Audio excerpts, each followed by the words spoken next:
What's up, ladies and gentlemen? How y'all doing today? This is your host, that autistic, optimistic reactor, the Lionheart. Rocking my Super X apparel, dressed up as the Prince of All Saiyan Vegeta. Speaking of Dragon Ball, let's talk about this. Death Battle, going independent, but they're back. They've given us a new episode, and what the episode is, Omni-Man from Invincible versus Bardock from Dragon Ball.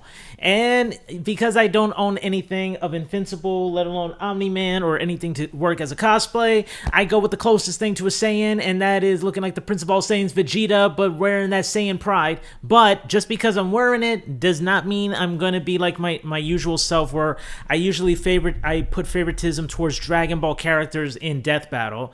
I mean, I did for a couple of them, but then I realized as watching Death Battle, sometimes you have to be realistic. And since I'm doing my own little podcast called Power Struggles, where I talk about the crazy multiversal battles of like the what if scenarios if one person fights another one, like Death Battle, it's just now with the visionary, whatchamacallit, but not in a visionary concept like they do, even though I wish, but I don't have the budget for that. But I'm saying if I do these things, maybe my podcast will bring them to think about putting those episodes on Death Battle, which I know a lot of y'all want to see that, especially the whole Kamen Rider versus somebody from pop culture. So I'm telling you right now, Death Battle, listen, whoever's watching this video, please share this little section part to them. Death Battle. There are fans who want to see different forms of Kamen Rider versus somebody in pop culture. If you look at my podcasts on Power Struggles within this channel, make sure to look at it. And I hope to God that you think about investing in that, because you guys already did Power Rangers versus a Ninja Turtle with Leonardo versus Jason the Red Ranger. So I hope that you look at that podcast and it gives you an idea to think about investing Kamen Rider involved into Death Battle, because the fans want to see it so badly, and I want to. And maybe, I don't know, if I bring up good conversation topics, I hope you guys hire me to work alongside with you on ideas and give you the topics and suggestions, okay? But that's not the point. Point is, we're going to see Omni-Man versus Bardock. I'm looking forward to it. I haven't done a Death Battle reaction in a while. Let's get to it, guys, all right? Holy Christ, I got way too excited. I was about to have a headache right now. In the meantime, let's play this episode. We're going to start this off in... Oh, the countdown's already doing it. Let's do this off in 5, 4, 3, 2, 1, and go. Oh, man. Oh, man. Oh, man. Oh, man. Oh, man.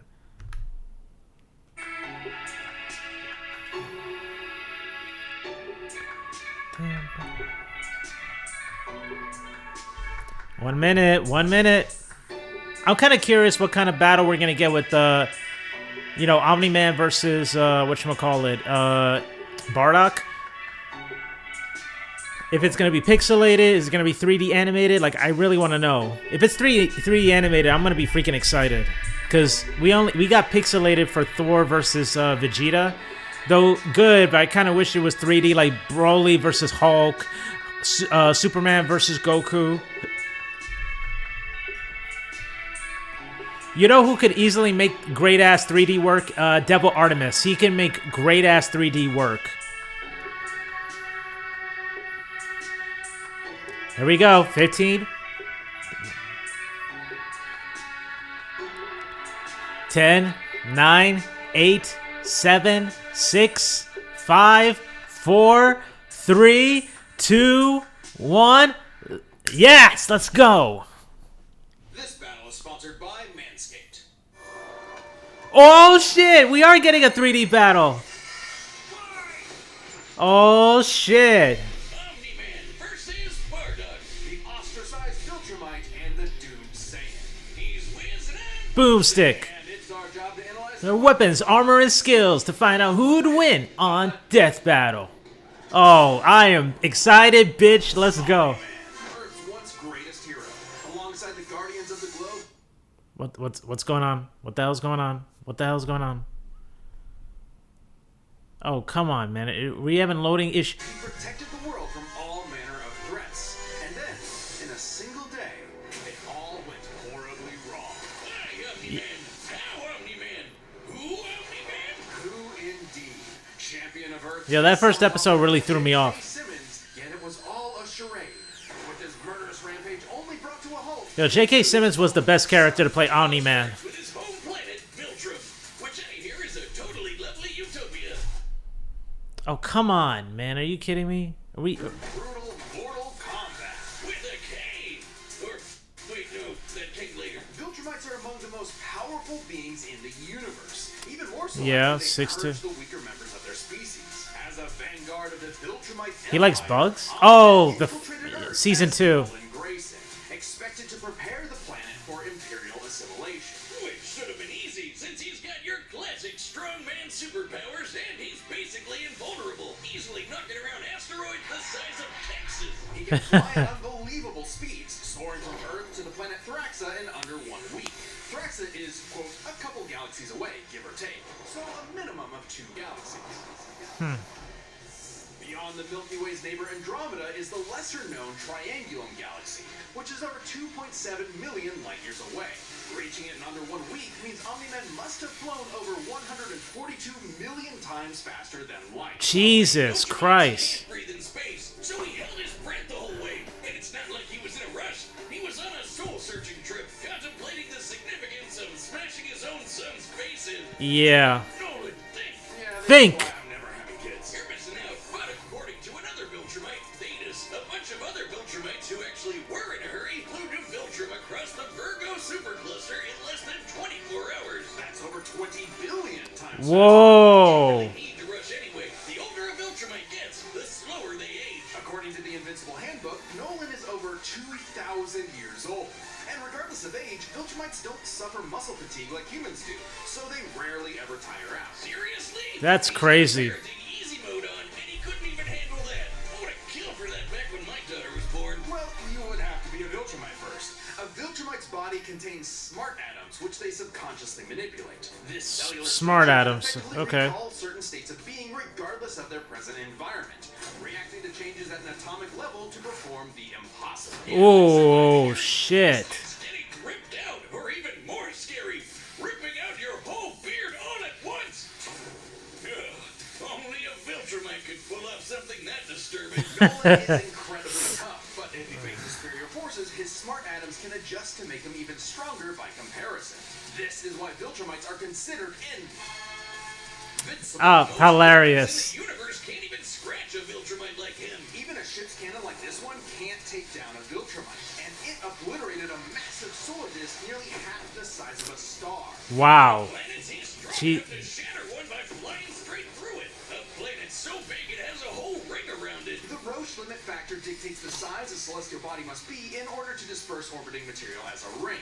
In short, an Earth-sized planet can't support such a ring, meaning this one must be much larger. And don't get me started on how the ring is actually made up of dead bodies because, Wait, are you serious? just go read the comic. If Roche Wait, is the ring really made of dead also bodies? supports 5 moons in its orbit, and even the smallest is a perfect sphere. 5 Its moons. own gravity shaped it. At minimum, a moon like that must have a diameter of 600 kilometers, or 370 miles. Comparing this to the planet's diameter, we can tell this world is nearly 14 times larger than Earth. Or Damn. before, kablam. Now, Omni-Man does have his weaknesses. Monsters like Ragnar's can pierce Viltrumite flesh, and he's extremely sensitive to a specific high-pitched frequency, which can destabilize his body's equilibrium. But his real weakness turned out to be, you guessed it, fatherhood. Thanks to his son Mark, Nolan began to re-examine his perspective and his place in the universe. He settled down in a new place, got himself a new job, and even had a new kid with his new wife. With a bug. The bug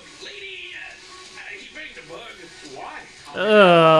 Do we need to see the French kissing? Everyone deals with parenting stress in their own way. When Nolan was lecturing to Mark about how insignificant people are, Mark wasn't the only one he was trying to convince, if you catch my drift. Nolan Grayson's real mission isn't planetary conquest or saving the innocent. It's to discover if a violent man who can break the world can also be a good father. Godspeed, Omni-Man.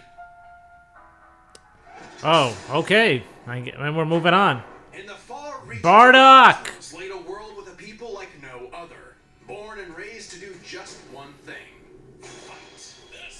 The Saiyans, warrior people from the planet Vegeta, ruled by King Vegeta. Vegeta. Well, Narcissus clutch. Exactly. Their pride blinded them them to the truth of their impending doom. But perhaps one Saiyan represented the best of them, even during their waning glory days. Bardock! He's cool, he's crude, he's got a bad attitude, and if he goes apeshit, you're totally screwed. And guess what? He's father of Goku. Oh wow, I never would have guessed. Right? What a curveball. So what does that make Turles? Who?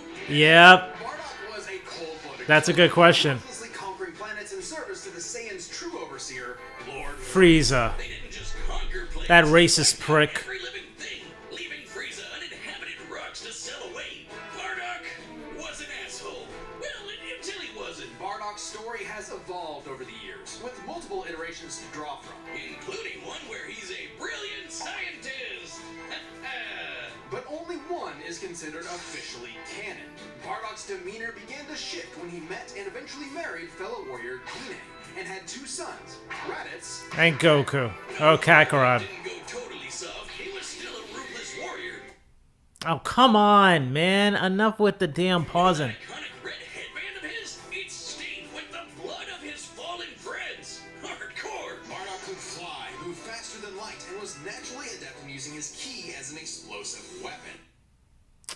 Oh my god. AKA shooting lasers from his hands. True to his brutal screw-you nature, Bardock's moves are all about overwhelming power. His final spirit cannon is like a ki-powered bazooka. His rebellion hammer punch ignites enemies on contact, and his rebellion spear basically turns him into a supercharged battering ram. The guy has no chill. He will run you over, break your spine, light you on fire, and then move on to the next guy. All in a day's work for a Saiyan. Marriage didn't change that. While Bardock cared for Gine, in fact being one of few Saiyans of his time to actually have a romantic partner, he was still no Oh, so everyone else was like hoeing with everybody else. Sons as nothing more than future soldiers. Bardock was a low-class warrior, so it was unlikely his kids would grow up to be anything more than battlefield fodder. But they would still possess the Saiyan's power, a transformation that was the key to their planetary destiny. Big Boogie! Under the light of a full moon, a Saiyan with a tail manifests the Uzaru. This great ape form increases Bardock's power tenfold, turning him into an unstoppable kaiju. Quick, someone call ya! You know, that's a good question. Some Saiyans can maintain Would the Saiyan ape beat Godzilla? That's a good question. warriors like Bardock don't receive the same level of training as those of higher birth.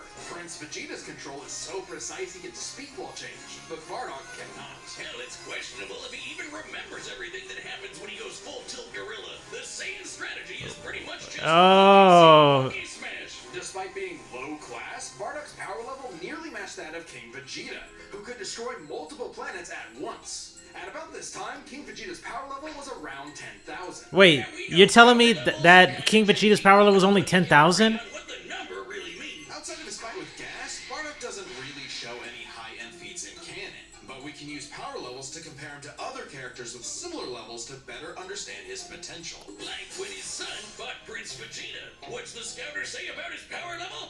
It's over 8,000. 9,000, dumbass. 9,000. But we only cover the cold hard truth, damn it. According to this movie pamphlet, Goku's power level between his fight with Vegeta and his trip to Namek was 10,000. This Huh. lines up with that previous reading and puts him on par with Wait, it was over 8,000 in the manga? Eventually raised him to 90,000 upon arrival, but this gives us a clear window. Yeah, early in the trip, he had to dodge a bunch of incoming asteroids and blast his ship away from a star. Yep. Which is impressive considering the speed involved. The planet Namek is outside Earth's quadrant of the universe, and it took his ship 6 days to make the journey. Traveling a quarter of the universe's diameter would put the ship over 9.5 trillion times the speed of light. And Goku would Huh. keep up with that kind of speed to do all that other stuff. Makes sense given far weaker characters could reach the moon in a fraction of a second. Should be trivial enough for Bardock. All this speed and power. Huh, interesting. Bardock and his team assaulted the planet Cereal. They went cheerio. Bardock ravaged the planet, annihilating its people, until he found two survivors. A mother. Yeah, I'm sorry. Some weakness, others a moment of clarity. But Bardock was suddenly reminded of his wife and recently born son. He chose to spare the two, and even pushed himself far past his limits to protect them from his own Frieza Force allies, who taunted that Frieza had dire plans for the Saiyan's future. This moment changed Bardock, making him more appreciative of his family and cautious of Frieza. When all the Saiyans were called back to Planet Vegeta for mysterious reasons, he had a hunch something was up. So before his final stand, hundreds of soldiers before coming face to face with the tyrant, he sent his youngest kid away for protection. A choice that allowed his son to thrive. And hey, that's what good parents do. A choice that would have a greater significance than Bardock could ever imagine. And then Dildo Dickhead blew them all up.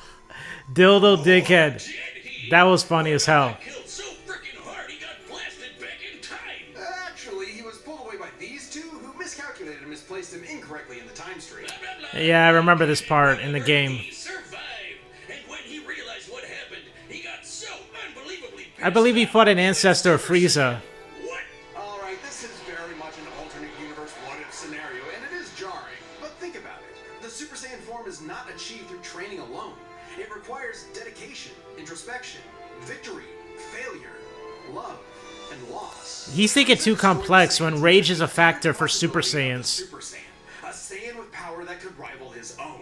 But perhaps Bardock's transformation was more than simply a what-if. He had begun to take the very steps his son later would to achieve the form. Perhaps if Frieza had hesitated, even for a moment, his fear would have manifested before him, right then and there. Damn, pour one out for Bardock, who figured out how to be the truest Saiyan right at the end of it all. Yeah. Kakarot would be proud. Okay, this is gonna be difficult. Hey, shout out to everyone who believed in us during our Damn, I kept forgetting to fund Death Battle. That support is the first ever sponsor for an independent Death Battle episode, Manscaped. Manscaped. I really wanted to invest in this. Lawnmower 5.0 Ultra in forged gold. Talk about a fancy name. This special edition trimmer is the perfect tool for the golden era of hair grooming, where precision, luxury, and performance meet. There's limited quantities available, so you need to pick one up soon. If you're anything like me, your scruff grows all over the place way too fast. Or maybe you get that itchy scraggle Wiz has. Wait, does that thing have a USB-C to charge it up now? Ultra Gold comes with 2 blades for any occasion, a trimmer and a foil. And look at it, it's so slick. Okay, Of course, and the new LED light illuminates. I'm just muting this for a quick second. Based on the observation, and I thought it was going to be Omni-Man who might get the succession given his speed, but I don't know. Part of me feels like I should go with Bardock, not because of favoritism, but only because I feel like it might be Bardock, even though I thought it was Omni-Man at first. Battle at Manscaped.com. Thanks to Manscaped for helping our fans and members. We'll see what happens. We'll see. I'm hoping I'm not wrong, but let's see. All right, I think I'm gonna go with Bardock. Through all possibilities. It's time for a death battle!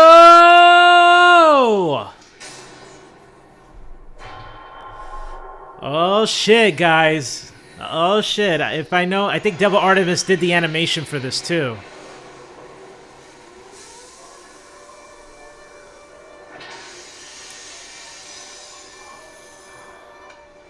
Bardock! Another gross bug planet. Whoa. Okay, look at that. He dodged that. Let's go! Isn't anyone's to conquer. Let's get a fight, guys.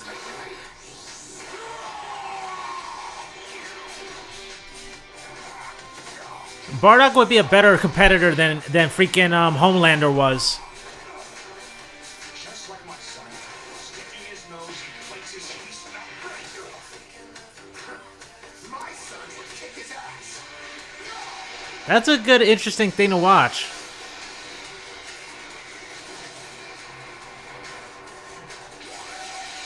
Okay, all right, all right. Here we go. Omni-Man's top speed. He's going. Oh, damn! You threw the man's spaceship at him. Okay, all right. Oh, full moon. I guess. Oh!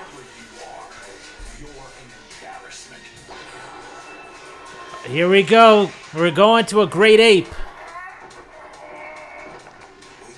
see the real power of a Saiyan. Yeah! Am I supposed to be impressed? Well, it's not Omni-Man's first time fighting a kaiju, so. Woo! God damn, this animation looks good. Okay, all right. He putting those hands on Omni-Man. Don't lose the momentum, Bardock.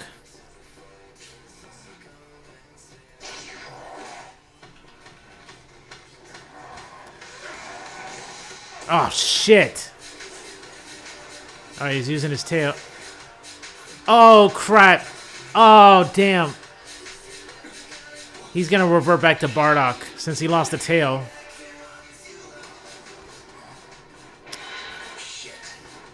Oh, shit, man. He used his tail like a whip. Wait. What the hell? Oh, he's on one of the moons, aren't they? Oh, Jesus. No.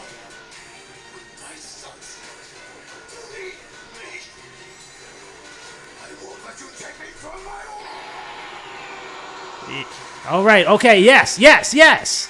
Super Saiyan. Come on. Come on. Oh, please. I hope my last minute change didn't go wrong.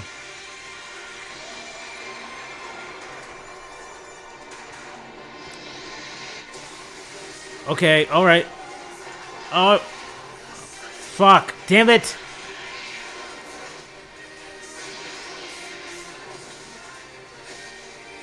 Let's go. Come on. Oh! Oh, shit. No, no, no. Oh, damn. Oh, damn. Oh, damn. Oh, fuck. Did he... Oh, he lost his right arm.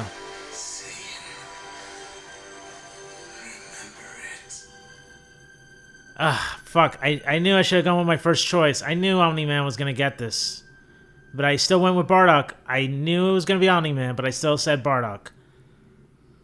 Fuck.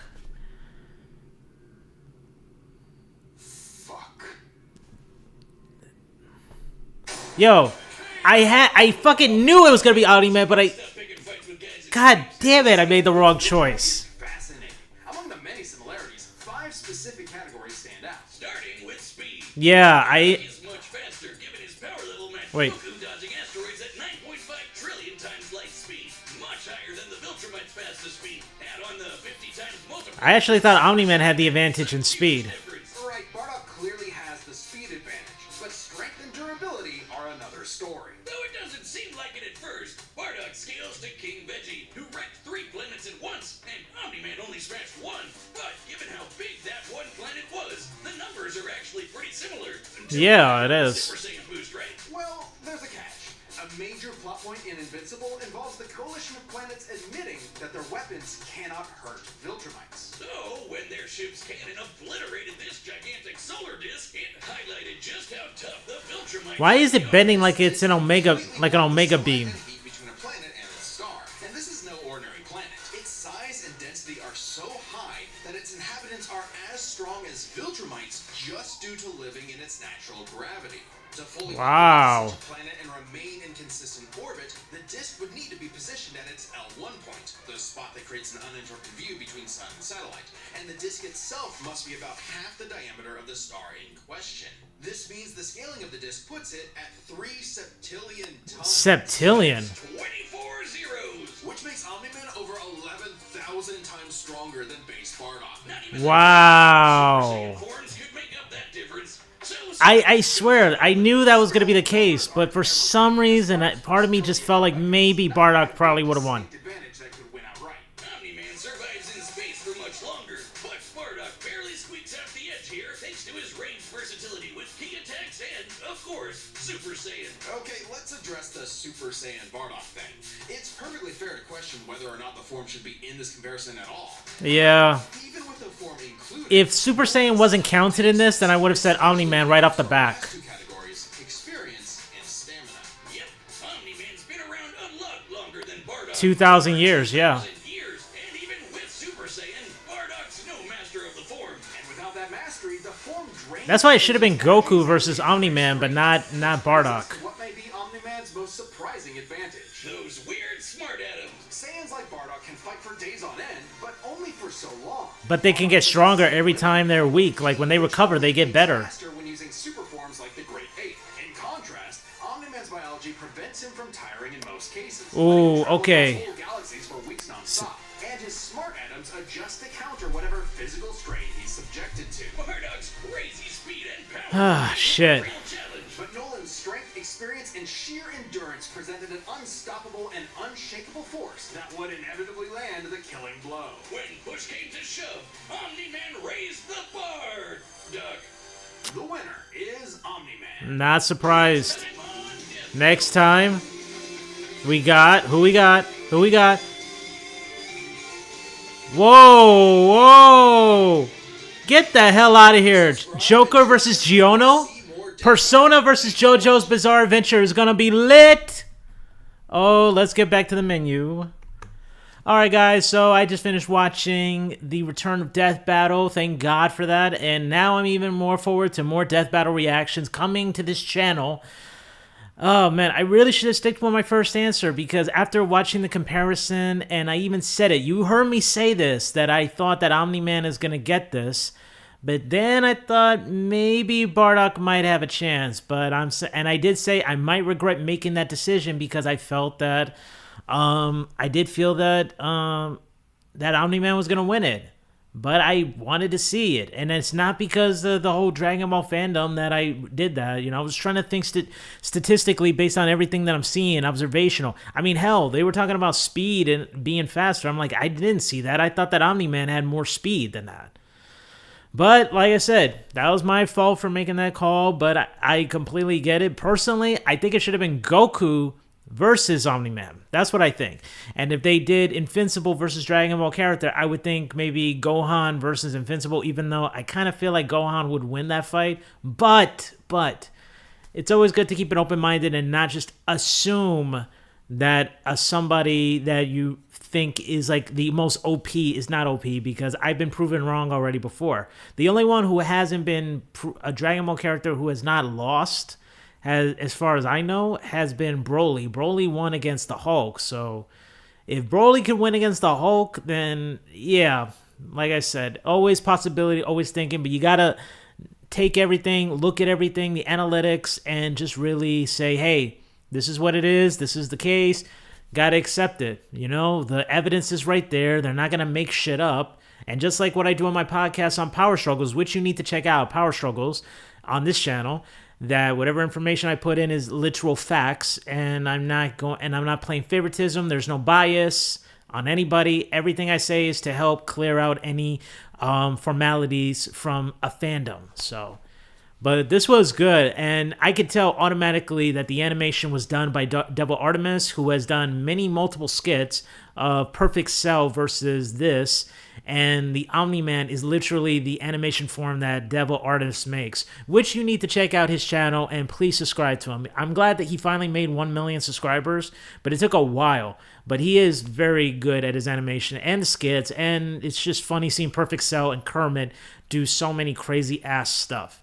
I actually have a bunch of videos that I worked on watching that, but they're not here yet. So very soon it'll be posted on the channel. I'm just too busy with everything else. But this death battle was great, and I'm looking forward to watching Giorno from JoJo's Bizarre Adventure Golden Wind versus Joker from Persona. So I don't know who you guys are going to think, who's going to win it, but I look forward to that.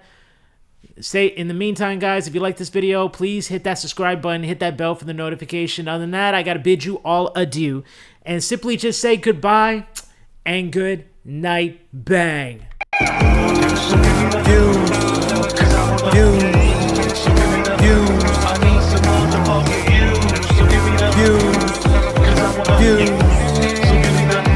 I need some motherfucking views.